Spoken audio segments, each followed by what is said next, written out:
just arrived at this job. Basically we've got a kitchen's first fix. The drawings are all on here, I've not had a proper look at them yet. So yeah, somebody's already been and ripped it all out. I think they've had a new floor.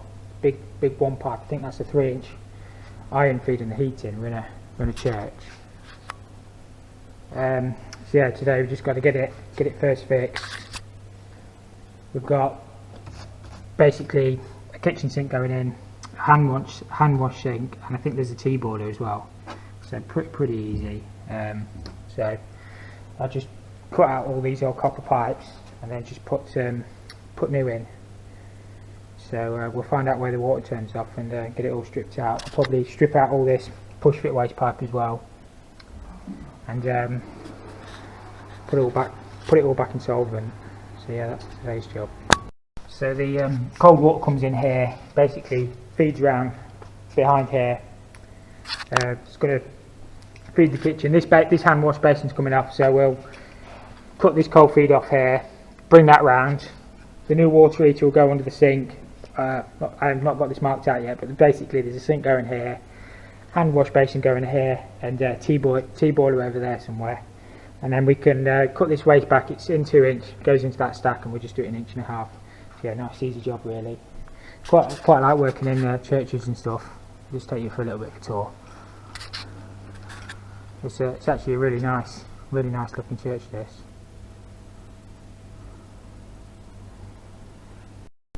Right guys, we've got all the kitchen first fix now, so nice easy job. So just hot and colds to the hand rinse basin, the kitchen sink. We've got the blow off for the under sink water heater, got the spline for the tea boiler. All these cables are obviously going to be tidied up, the sparky's yet to come in. Waste all done in solvent weld. We just connected back onto the stack down there. We've had to use a 2-inch compression onto the stack, but that should be fine.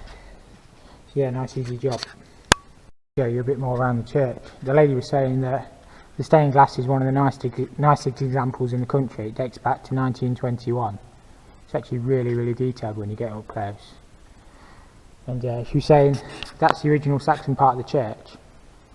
You probably can't see it very well because it's quite dark, but it's actually really well built. And then behind that door is the only example of a Saxon staircase in the country. So that's what saved the church, they say. That's what they got them all the lottery funding. I can't show you up there, but it's really interesting. And when they did this floor, they got lottery funding. They found I think it was she said an 11th century 17-year-old girl was buried right underneath where these two chairs were. So she was only 17 inches down. So she's actually been reburied in the churchyard. They had to open the churchyard back up and bury her in there. So yeah, it's quite interesting really. She did say loads of other stuff about the church, but I can't really remember it, but yeah, quite interesting.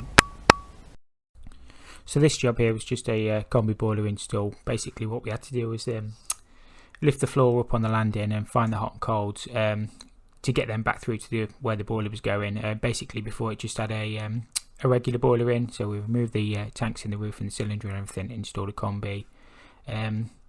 We also put underfloor heating in where the garage was. Basically we converted the garage into like a wet room, a shower room, put the Combi boiler in the utility room, basically to give the customer a bit more space. It's not a very big house, but yeah, it's just a few short clips. At the end it's just me talking through the job, so hope you enjoy. So this bit was actually quite tight to get the hot and colds through. This was basically under the stairs, it was a bit boxed in. Managed to get through alright though, we did sleeve the pipes and everything. The other two, basically the two 22s above, did eventually come out, but we had to leave the heating on for the customer. But yeah, they were the primaries that fed the cylinder, so what I did is tapped into the flow and return below and then just added a zone valve, and we split it off for the radiators and the underfloor heating.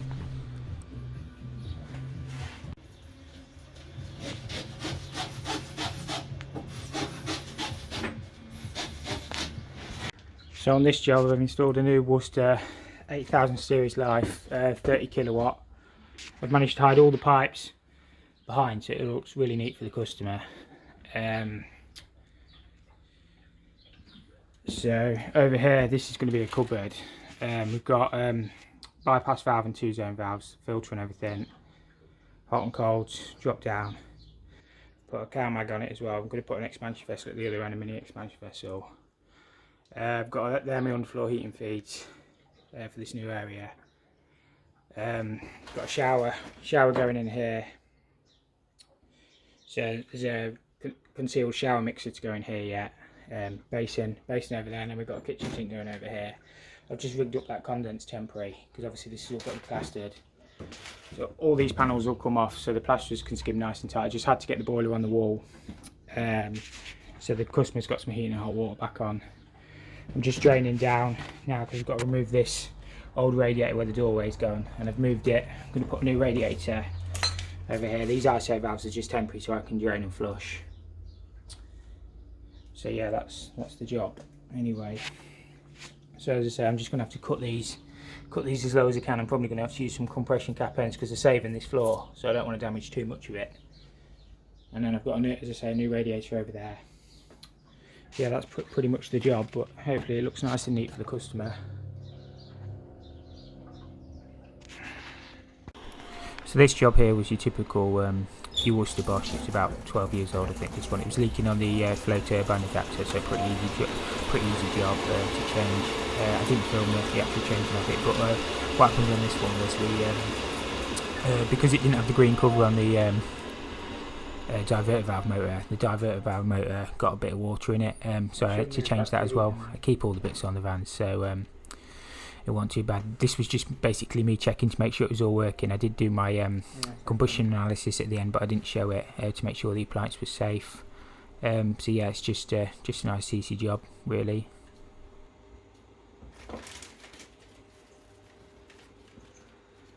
The old one, it was flooded.